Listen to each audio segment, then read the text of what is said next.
আমরা জানি বুখারী শরীফের মধ্যে একখানা হাদিস হযরত আবু হুরায়রা রাদিয়াল্লাহু আনহু বর্ণনা করেছেন, কানাত বানু ইসরাঈল তাসুসুহুমুল আম্বিয়াউ কুল্লামা হালাকা নাবিয়্যুন খালাফাহু নাবিয়্যুন। বনু ইসরাইলের রাজনীতি পরিচালনা করতেন আম্বিয়া আলাইহিস সালাম। একজন চলে গেলে আরেকজন আসতেন। এই ভিত্তিতে শাহ ওলিউল্লাহ মুহাদ্দিস দেহলভী রাহিমাহুল্লাহ তাআলা হুজ্জাতুল্লাহিল বালিগার মধ্যে সিয়াসাত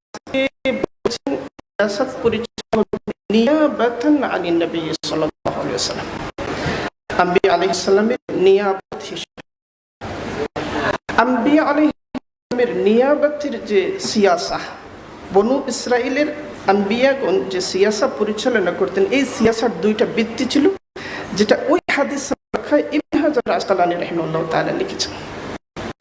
তারা কেন পরিচালনা করতেন? একটা হলো লিইকামাতি উমুরিন নাস, উমুরুন নাস এর তাদবীরের জন্য। দুই নম্বর লিইজালাতি মা গায়্যারু মিন আহকামিত তাওরাতি, অর্থাৎ লোকেরা তাওরাতের আহকামের মধ্যে কিছু পরিবর্তন করেছে, তাহরিফ করেছে, সমস্ত কিছুর ইজালা করার জন্য। এর মানে হলো দ্বীনের তাহরিফের ইজালার জন্য যে প্রচেষ্টা, এটাও সিয়াসা, এটাও ইকামতে দ্বীনের কাজ। এবং এটা যদি বিচ্ছিন্ন হয়ে যায় সিয়াসত থেকে, তাহলে ওই সিয়াসতার নিয়াবত নবী না, এটা শুধুমাত্র বস্তুগত রাজনীতি হয়ে যায়। ফলে এই যে সিয়াসা, আমাদের সিয়াসতের আইম্মা আছেন, আমাদের সিয়াসতের আইম্মাদের একজন হলেন ইমাম মাওয়ারদি রাহিমাহুল্লাহ তাআলা। ইমাম মাওয়ারদি রাহিমাহুল্লাহ তাআলা আহকামুস সুলতানিয়া এর মধ্যে সিয়াসতের সংজ্ঞা দিয়েছেন। সংজ্ঞার মধ্যে তিনি মূল কথা যেটা বলেছেন, সিয়াসা হলো উমুরে মাসলাহা। ইমাম গাযালি রাহিমাহুল্লাহ তাআলা আত-তিবরুল মাসবুকের মধ্যে একই কথা বলেছেন। ইমাম গাযালি রাহিমাহুল্লাহ তাআলার আরেকটা কিতাব হলো আল আরবাঈন ফি উসুলিদ্দিন, সেখানেও একই কথা বলেছেন। ইমাম ফখরুদ্দিন রাজি রাহিমাহুল্লাহ তাআলা একই শিরোনামে আরবাঈন ফি উসুলিদ্দিন কিতাব লিখেছেন, সেখানেও এই কথা আছে। এরপরে ইমাম জুওয়াইনি রাহিমাহুল্লাহ তাআলা কিয়াসুল উমাম ফি কিয়াসিজ যুলফের মধ্যে একই কথা বলেছেন।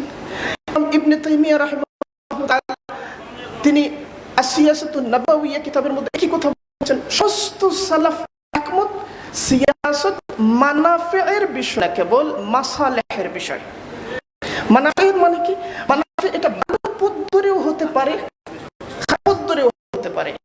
এই কারণে মদের বিষয় বলা হয়েছে ওয়া মানাফিউ লিন-নাস, ইসমুন আছে আর মানাফিউ লিন-নাসও আছে।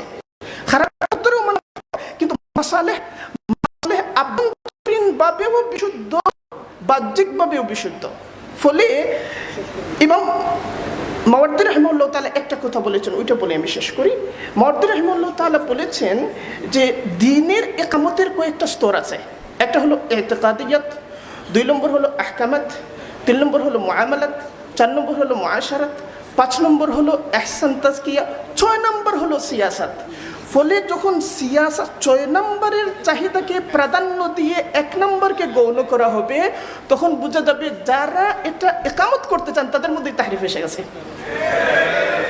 ফলে আমাদের সালাফ যে রাজনৈতিক কর্মপন্থা নির্ধারণ কখনো কেন্দ্রের মধ্যে না। আমাদের সর্বকালের ইমামদের একজন হলেন মুজাদ্দিদ আল-ফাসানি রাহিমাহুল্লাহ। মুজাদ্দিদ আল-ফাসানি রাহিমাহুল্লাহ তাআলার কর্মনীতিটা কি ছিল? মুজাদ্দিদ আল-ফাসানি রাহিমাহুল্লাহ তাআলা আমরা পাই মুনতাখাবুত তাওয়ারিখের মধ্যে। লিখেছেন কে? একজন বড় মুহাদ্দিস ফকিহ আব্দুল কাদির বাদায়ুনি রাহিমাহুল্লাহ তাআলা।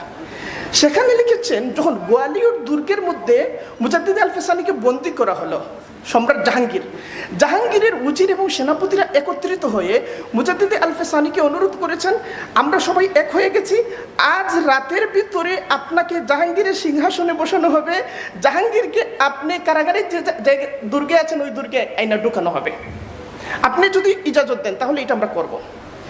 যদি যে কোনো উপায়ে ক্ষমতায় যাওয়াটাই উদ্দেশ্য হইতো, অনেকেই মনে করেন যে আগে ক্ষমতা যাই পরে দেখা যাবে কি হয়। মুজাদ্দিদ আল-ফাসানি কি জবাব দিলেন?